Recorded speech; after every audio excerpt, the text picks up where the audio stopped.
दोस्तों, कैसे हो आप सब। I hope you all are fine. तो आज मैं आपके लिए एक कहानी लाई हूँ, बदसूरत बत्तख की कहानी, अगली डकलिंग स्टोरी इन हिंदी। गर्मियों के दिन थे। शाम के समय एक बत्तख झील के पास ही पेड़ के नीचे अपने अंडे देने के लिए अच्छी जगह ढूंढी थी। उसने वहां पर 5 अंडे दिए। उसने देखा कि उसके 5 अंडों में से एक अंडा सबसे अलग था, जिसे देखकर वह परेशान रहने लगी। उसने अंडों से बच्चों के बाहर आने तक का इंतजार किया।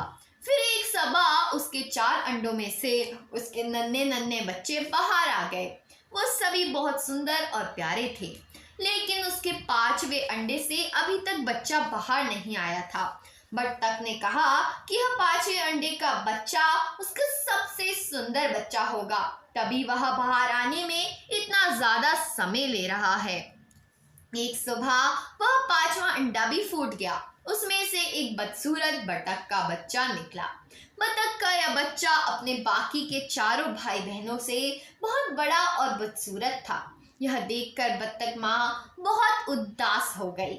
उसे उम्मीद थी कि शायद कुछ दिनों बाद वह बदसूरत बत्तख भी अपने भाई बहनों की तरह सुंदर हो जाएगा। कई दिन बीत जाने के बाद भी वह बत्तख बदसूरत हुई रहा। बदसूरत होने की वजह से उसके सारे भाई बहन उसका मजाक भी उड़ाते थे और कोई भी उसके साथ नहीं खेलता था।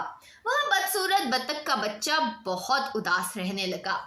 एक दिन झील में अपनी परछाई देखते हुए वह बदसूरत बत्तख का बच्चा सोचने लगा कि अगर उसने अपने परिवार को छोड़ दिया तो वो सारे खुश हो जाएंगे, वह किसी दूसरे जंगल में चला जाएगा। यही सोचकर वह किसी घने जंगल में चला गया। जल्द ही सर्दियों के दिन आ गए। हर तरफ बर्फ की बारिश हो रही थी। बदसूरत बत्तख के बच्चों को ठंड लग रही थी। इसके पास खाने पीने के लिए भी कुछ नहीं था। वहां से वह एक बत्तख के परिवार के पास गया। उन्होंने उसे भगा दिया। फिर वो एक मुर्गी के घर गया। मुर्गी ने भी उसे चोंच मारकर भगा दिया। उसी रास्ते में उसे एक कुत्ते ने देखा, लेकिन कुत्ता भी उसे छोड़कर चला गया। बदसूरत बत्तख उदास मन में सोचने लगा कि वह इतना बदसूरत है कि कुत्ता भी उसे नहीं खाना चाहता है। उदास होकर वह बदसूरत बत्तख का बच्चा फिर से जंगल जाने लगा। रास्ते में उसे एक किसान दिखाई दिया। वह किसान उस बदसूरत बत्तख को अपने घर ले गया। वहां पर उसने एक बिल्ली परेशान करने लगी, तो वह वहां से भी भाग गया और फिर से एक जंगल में रहने लगा। कुछ ही दिनों में बसंत का मौसम आ गया। अब वह बदसूरत बत्तख भी काफी बड़ा हो गया था।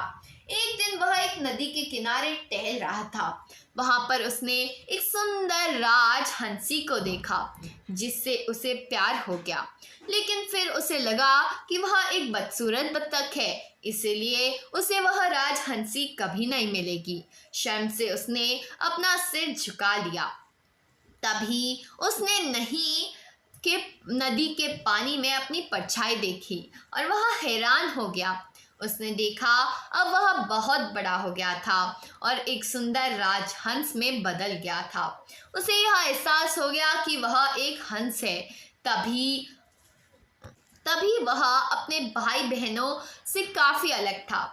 जल्द ही उस बदसूरत बत्तख से राजवंश बने उस हंस ने हंसनी से शादी कर ली और दोनों खुशी खुशी रहने लगे। तो दोस्तों, कहानी से सीख मिलती है, सही समय आने पर हर कोई अपनी सही पहचान कर सकता है। तभी वह अपने गुणों को पहचान कर अपने दुखों को दूर कर सकता है। तो दोस्तों, आज की कहानी यही थी। अगर पसंद आई हो तो वीडियो को लाइक करना, चैनल को सब्सक्राइब करना, कमेंट में बताना आपको कहानी कैसी लगी। मिलते हैं अगले वीडियो में। अभी के लिए बाय बाय।